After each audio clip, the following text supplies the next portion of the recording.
Good morning and welcome to Breakfast News on Rajya Sabha TV. I'm Aishwarya Kapoor. Let us begin with the headlines.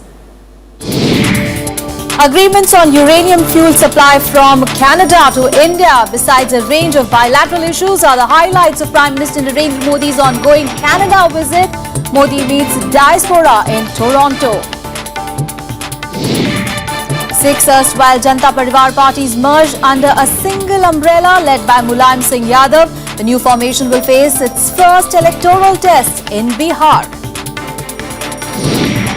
CPIM rules out a third front idea for itself during its ongoing 6-day Congress in Visakhapatnam, terming the idea irrelevant. Party expected to decide on a new General Secretary to replace Prakash Karat. And migration efforts continue from Libya despite a spate of ferry disasters in the Mediterranean. Humanitarian organizations call on the EU to prepare for greater outflows. Well, our top story, Prime Minister Narendra Modi and his Canadian counterpart Stephen Harper launched what is seen as a new era in Indo-Canadian relations with a pact on energy fuel supply, besides agreements for cooperation on a range of issues. From capital Ottawa, where he landed, the Prime Minister proceeded to Toronto. Here is more.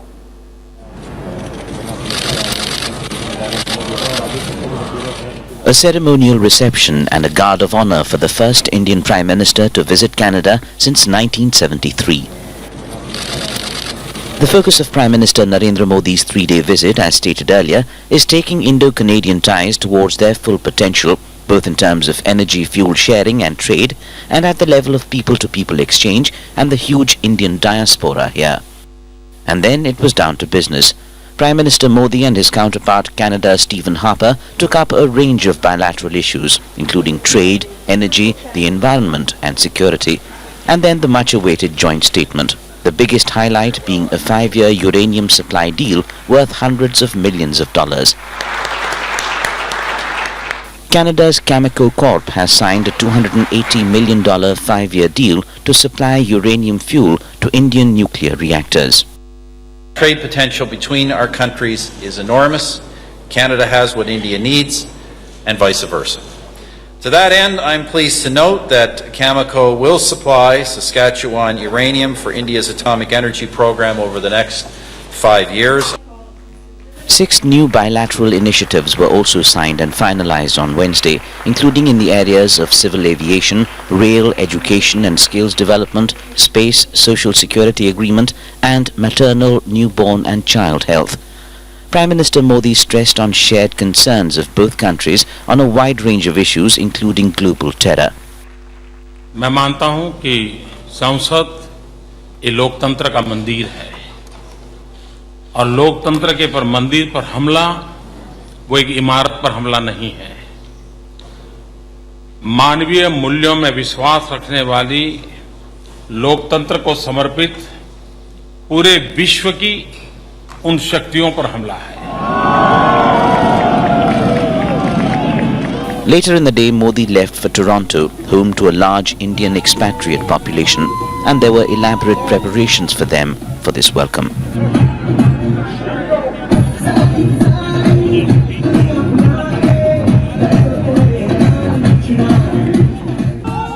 In Toronto, Prime Minister Modi will attend a reception hosted by Prime Minister Harper at the Ricoh Coliseum before attending a dinner hosted by the Indian High Commissioner to Canada for the Indian diaspora here. Bureau Report, Rajya Sabha Television.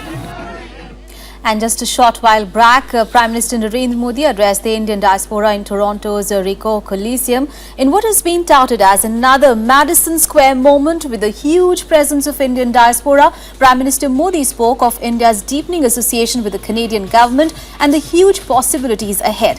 He said there is a new atmosphere of trust in India towards realization of developmental goals. He spoke of the white revolution, clean energy and India reaching out to persons of Indian origin across the globe. Let's take a listen. विकास के केंद्र में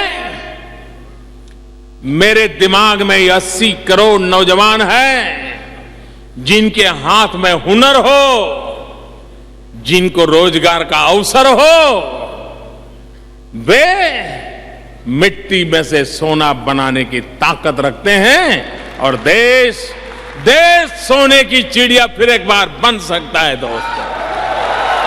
And the $280 million deal between India and Canada to supply uranium fuel to India's to formally ends a lengthy dispute that began after New Delhi used Canadian technology to develop a nuclear bomb. The two countries had put this behind them with a deal that took effect in 2013 with the symbolic Canada-India Nuclear Cooperation Agreement. The deal is Cameco's first with India, which the firm called the second fastest growing market for nuclear fuel. Prime Minister Modi has made nuclear power a key element of his clean energy strategy. Now, Cameco has expressed its delight over the new deal as the shares of the uranium miner rose 5.8% in Toronto. So the agreement really covers about 7 million pounds of uranium over a 5-year period until 2020. First deliveries will be later this year. And then pricing is based on the market price for uranium, which is a published price at the time of delivery. So we'll see what that will be. I would say that the contract is worth hundreds of millions of dollars over the 5-year period. Meanwhile, Indian defense experts have also welcomed the Indo-Canada uranium deal. We need a steady assurance about nuclear fuel, and that is where the Canada agreement is very, very important. While accepting that there are many concerns about nuclear energy post Fukushima, I think India has to plan for the long term, and this particular agreement with Canada, I would say, is a very important step in that direction. And in other news, after months of discussions and deliberations, the merger of 6 parties to form the Janata Parivar was announced yesterday. The new political front will be headed by Samajwadi Party Supremo Mulayam Singh Yadav, who will also head the party's parliamentary panel. The aim of the new outfit is to take on a resurgent BJP, especially in Bihar, where the polls are due later this year. The much talked about Janata Parivar, a merger of 6 parties, is now a reality. A formal announcement on the merger was made after the final round of talks between the heads of all parties. जब ये सब एक हो जाते हैं तो देश में राज नहीं का होता है। आपने देख लिया जब हम लोग बैठे ये जब एक हुए तो राज नहीं का हुआ, राज होगा, देश में राज नहीं का होगा। The Grand Alliance, which includes JDU, RJD, JDS, Samajwadi Party, INLD and the SJP, will be headed by SP Supremo Mulayam Singh Yadav. The name, symbol, flag and other details of the party will be announced in a few days. सर्वसम्मति से तय हुआ कि नए दल के अध्यक्ष माननीय श्री मुलायम सिंह यादव जी होंगे और वे ही पार्लियामेंट्री संसदीय समिति के अध्यक्ष होंगे। The formation of the new political front comes ahead of the crucial Bihar Assembly polls, which will be the first test of the Grand Alliance. The merger is also being seen as an attempt to counter the BJP after the latter's massive victory in the 2014 Lok Sabha polls and its successes thereafter. अब एक मजबूत दल के रूप में यह नया दल उभरेगा और देश की राजनीति को दिशा देगा। हम लोग एक हो गए और किसी के मन में कोई ईगो प्रॉब्लम नहीं है, न नीतीश जी के मन में, न लालू यादव के मन में, न हमारी जनता के मन में। और वहीं से बिहार से ही बिहार के चुनाव पर देश का निगाह टिका हुआ है। सब इनका हम बाहर के झाड़ू से हम लोग फेंक देंगे। आज देश में समता मूलक समाज, समाजवादी समाज बनाएंगे, सभी फूले फैले, इस तरह का हम लोगों ने ये विचार रखा है। BJP leaders, however, mocked the merger, saying it wouldn't have any impact on the Bihar polls. It is a confederation of losers, and it's only because of the losses that they had incurred during the 2014 elections that they are left with no other option than to come together. Notably, the announcement of the big merger was made just a day after BJP President Amit Shah sounded the poll bugle in Bihar.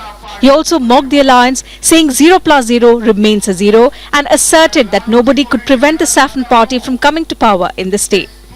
Bureau Report, Rajya TV.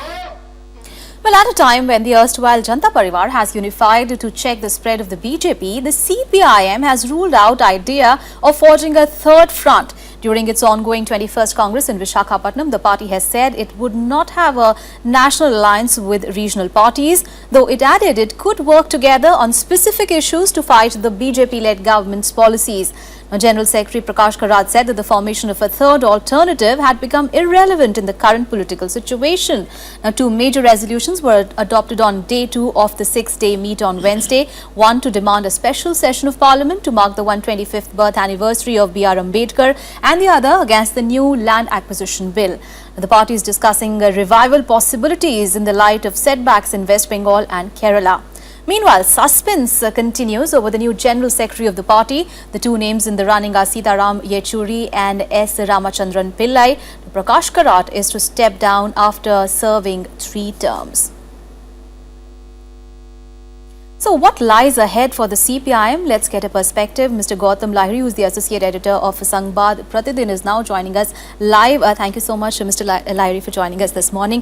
Mr. Lahiri, now it is very significant on a day when we see the merger of the 6 erstwhile Janta Parivar parties. We are seeing a statement from Prakash Karat where he is saying that the possibility of a third front is for CPIM is not that's not possible, and he's saying that in the current political situation a third front has become irrelevant. How do you look at that statement?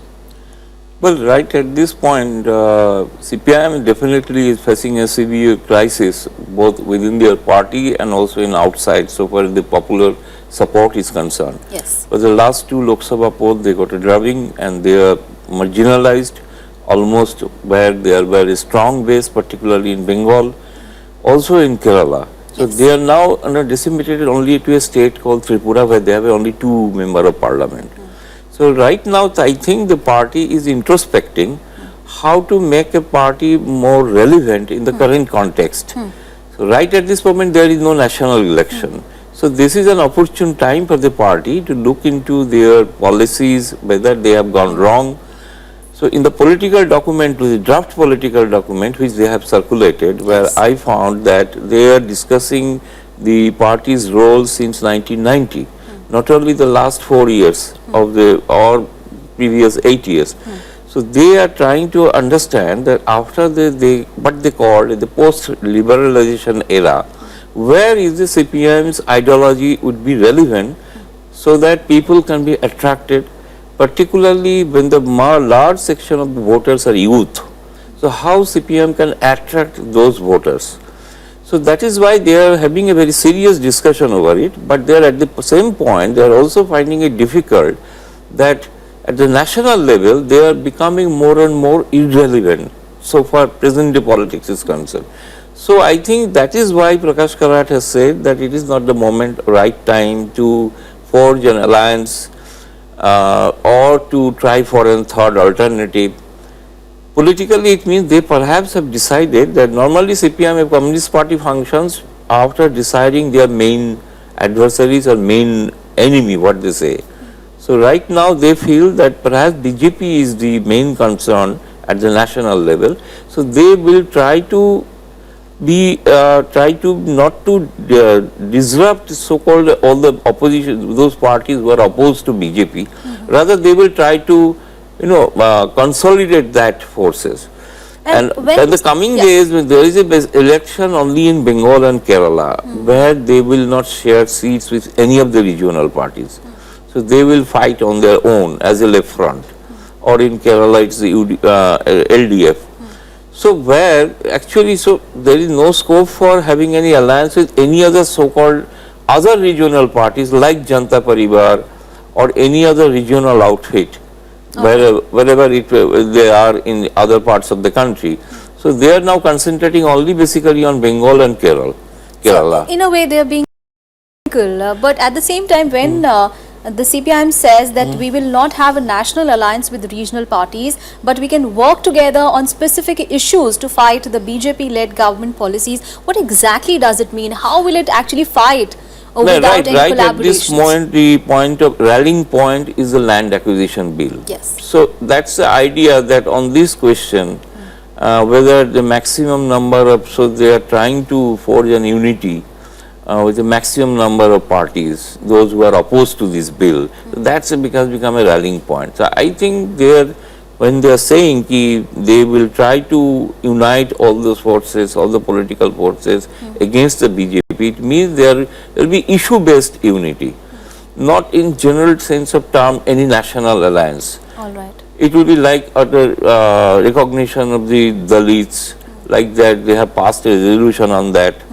So they have urged to call a parliament session on the issue of to re-establish or reinforce the rights of the Dalits of the country. On this issue, many political parties can come together in the floor of the parliament. All right.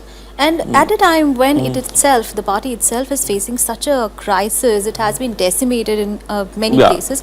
At this time, when we see that there is an election due of General Secretary and there are two front runners and there are now speculations that probably there is not a unity within the party. Well, definitely this from the organizational point of view, this party congress is very important, on a lighter vein, I have seen in one of the newspaper headlines whether comrades will wait for Sita or Ram. It means whether it's a Sitaram Yechuri or Ramchandran Pillai. Ramchandran Pillai is a veteran communist leader, no doubt, though he is older than Sitaram. But in the CPIM party, it has never happened that a member of parliament has become a general secretary. So for Sitaram Yechuri, that is a question the comrades would be perhaps deliberating on that, whether they can deviate from their earlier organizational practice or theory, that whether a member of parliament can be a general secretary. Because earlier even a Politburo member was not becoming a part in the parliament. The first time there is a deviation when Sitaram Yechuri and Brinda Karat have become the members of the Rajya Sabha. So now this is another question. So that is why CPIM now. But does it show a division really within the party?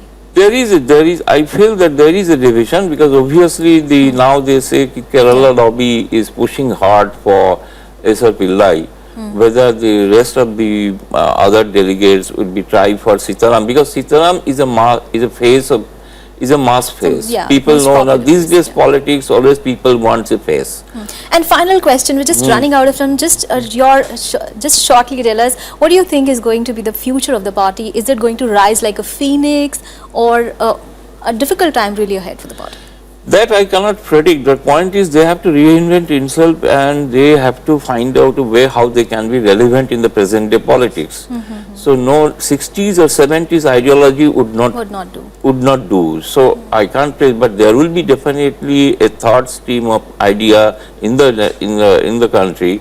Generally we know that a centrist idea, at the right of the center idea and the left of the center idea always is there in the country. So that left should reinvent himself and they can try to re-emerge. But right at this point it is difficult to say whether they will emerge like a phoenix or not. All right, thank you so much, Mr. Lahiri, for joining us. So the important thing is the party really needs to reinvent itself. Thank you so much for putting things in perspective for us. Thank you so much. All right, we'll take a very short break here, but still to come, it is 1 year today since the tragic seaworld ferry disaster of South Korea that killed nearly 300 people, mostly school children. Memorial functions held at the spot. That and much more after a short break. Stay with us.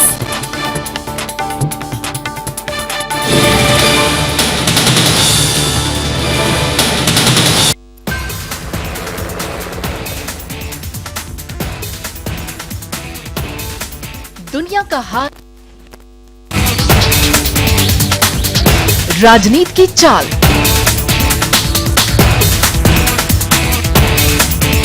Business की रफ्तार,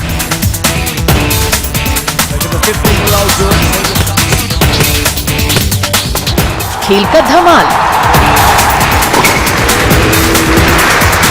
दिन की शुरुआत खबरों के साथ। देखिए हर रोज सुबह 9 बजे सिर्फ राज्यसभा टीवी पर। This special report will try and find out what the battle of supremacy in the Indian Ocean really is. Chinese threat in the Indian Ocean. India too strengthening its position in the region. both nations jostling for control of crucial maritime routes. India back with a bang in the water body named after it. Watch our special report, Indian Ocean, Battle for Supremacy, only on Rajya Sabha television. Welcome back after the break. Now the results for 5 key assembly by-polls are out. Shiv Sena stunned Congress in the Maharashtra's Bandra East seat, where former Chief Minister Narayan Rane lost by close to 20,000 votes. In Punjab, the ruling SAD wrested the Dhuri seat from the Congress. However, there was some good news for Congress in Uttarakhand, where they won the Bhagwanpur by-poll. Former Maharashtra Chief Minister Narayan Rane lost to ruling Shiv Sena's Trupti Sawant in the Bandra East Assembly by-poll on Wednesday. This was his second consecutive defeat in 6 months after he lost last year's assembly polls from his home turf Kankavali. He lost by a margin of 19,008 votes. Shiv Sena workers celebrated at Sena Chief Uddhav Thackeray's residence Matoshri, which is part of the Bandra East constituency. बेरामपाडा आणि भारतनगरमध्ये सुद्धा काही मुस्लिम समाजाने सुद्धा शिवसेनेला मतदान केलेले आहे. याचाच अर्थ असा की जे एक वोट बँकेचं राजकारण चालतं, त्यांना भडकवण्याचं राजकारण चालतं, त्याला हे एक चांगलं उत्तर यावेळेला मुसलमानांकडनं, मुस्लिम समाजाकडनं मिळालेलं आहे. नको त्याच्या मागे लागण्यापेक्षा. Meanwhile, NCP retained the Tasgaon Assembly constituency of Sangli district. NCP leader R.R. Patil's wife Sumantai Patil won the by-poll by over 1 lakh votes. In Punjab, ruling Shiromani Akali Dal wrested the Dhuri seat from Congress. Former Minister G.S. Longowal defeated S.P. Singh, son of former Chief Minister Surjit Singh Barnala. In Uttarakhand, ruling Congress won the by-poll in Bhagwanpur, helping them garner majority mark in the assembly on its own. Congress has now secured 36 seats in the 70-member house. In UP, Samajwadi Party retained the Charkari seat, where Urmila Rajput defeated BJP rival Akhil Rajput by over 45,000 votes. Bureau Report, Rajya Sabha TV. And here is a look at some other news events lined up for the day in Day Ahead. The first meeting of a government panel constituted to review the Official Secrets Act in connection with the Netaji files will be held today. The panel will decide on whether to declassify more files on Netaji Subhash Chandra Bose amid a row over revelations that the freedom fighters' relatives were spied on for many years. The 3-member panel will be headed by the Cabinet Secretary. The Defence Research and Development Organisation, or the DRDO, will test fire surface-to-surface nuclear-capable ballistic missile Agni-3 from Vela Island off Odisha coast. Agni-3 is a 2-stage missile developed by DRDO under Integrated Guided Missile Development Program. It has a specialized navigation system which ensures it reaches the target with a high degree of accuracy and precision. BJP President Amit Shah will begin his maiden visit to all the northeastern states. The visit is aimed at strengthening the party organization in the region. Shah will visit the 8 states in 3 phases from 16th to 28th of April. He will arrive in Aizwal on a 2-day trip today and would proceed to Nagaland the next day and then travel to Manipur on 18th of April. A 3-day convention of the Jharkhand Mukti Morcha will begin from today in Jamshedpur. Over 3,000 delegates, including top-ranked party leaders from Jharkhand and other parts of the country, will take part in the conference. Prevailing political scenario of the country and states, among other issues, are expected to be deliberated during the meet. Well, on to some international news. Well, despite the massive ferry disaster earlier this week, there is no let-up in people trying to leave Libya. Libya arrested 260 migrants near the northwestern city of Misrata today as they were attempting to cross into Europe. The migrants, all African nationals, were arrested by the Coast Guard near the northwestern city of Misrata. Meanwhile, it has emerged that the boat capsized that killed 400 people was caused by excitement at the sight of rescuers. The boat carrying more than 500 people had flipped about 24 hours after leaving the Libyan coast. The sinking is among the worst migrant tragedies in the Mediterranean. More than 500 people have died attempting to cross the Mediterranean since the start of the year, 30 times more than the same period last year. The humanitarian organizations have called for the European Union to bolster its sea rescue operation before the migrant flows soar. The final target is not Italy. is other European countries. They want to reach especially Northern Europe countries. And so they will probably escape from the first reception facility in order to step forward on their own in their journey to the final destination. This is something that Europe has to deal with. And here is a look at some other news and updates from around the globe in World Wrap. On the first anniversary of South Korea's Sewol ferry disaster, more than 100 relatives of victims of South Korea's Sewol ferry disaster cast flowers into the sea at an emotional memorial event. The relatives were taken by boat to the large yellow buoy that marks the site where the ferry sank on 16th of April last year, with the loss of 304 lives, most of them high school students. Of the 476 passengers and crew on board, 339 were children and teachers from the same school on the outskirts of Seoul. Only 172 people were rescued, and those remaining are all presumed to have drowned. Islamic State militants gained ground in western Iraq on Wednesday, overrunning several villages on the edge of the capital of Anbar province. Iraqi police came under attack from the insurgents at dawn in Albu Ghanim and withdrew from the area about 5 kilometers northeast of the provincial capital Ramadi, sending hundreds of families fleeing. The militants blew up the police station in Albi Ghanim and advanced further towards Ramadi, seizing the villages of Sofia, Abu Khalifa and Sor. The insurgents had set up a checkpoint at the main entrance to the village, and they planted their big flag there. Colombia has lifted the suspension of its bombing campaign against FARC rebels following the death of at least 10 soldiers in a clash with the left-wing guerrilla group. The military launched a strike against what they call a strategic FARC rebel position later on Wednesday. The Revolutionary Armed Forces of Colombia have been in peace negotiations with the government for more than 2 years. The group declared the ceasefire in December, and last week President Juan Manuel Santos extended a halt to bombing raids in recognition of their compliance. Former National Football League star Aaron Hernandez was sentenced to life in prison on Wednesday for murdering an acquaintance in an industrial park near his Massachusetts home, concluding the first of the 2 murder trials he faces this year.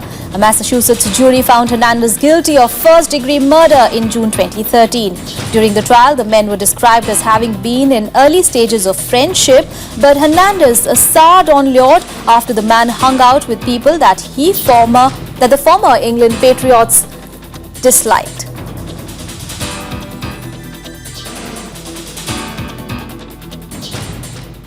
And now news from the sports arena. Here is the sports beat. After a strong performance against number 2 Australia, the Indian women's hockey team is all geared up for their quarter-final clash against host New Zealand in Hockey Base Cup today. India started on a poor note, losing to China and the US, but they came back well to give a tough fight to Australia on Tuesday when they showcased their strong defence and did not allow the opponents to score against them. Ankita Raina and Prarthana Thombare trounced their rivals in the single matches as India blanked Pakistan 2-0 in their opening tie in the Asia-Oceania Group 2 of the Fed Cup on Wednesday.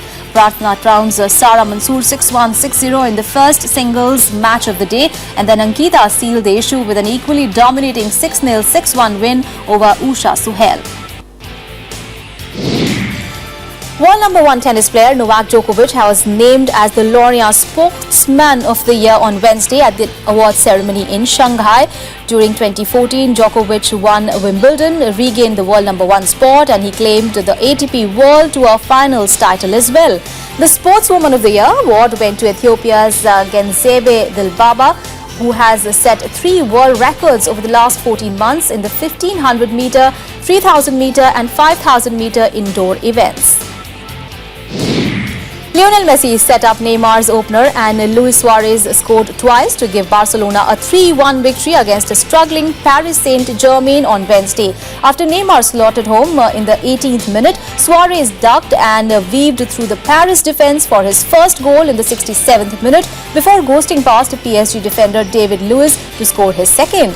PSG pulled a goal back in the 82nd minute when George Rivel's long-range effort deflected off Barcelona's Jeremy Mathieu. Swimmer Michael Phelps confirmed on Wednesday that he will try to compete for a spot in the US squad that will head to Rio next summer. Now, Phelps has ended a 6-month ban from competition this month and is making his comeback following a drunk driving conviction. Now, Phelps competed in the past 4 Olympics, winning 22 medals, 18 of them gold. Well, that's all in this edition of Breakfast News. Thanks so much for watching and have a great day ahead.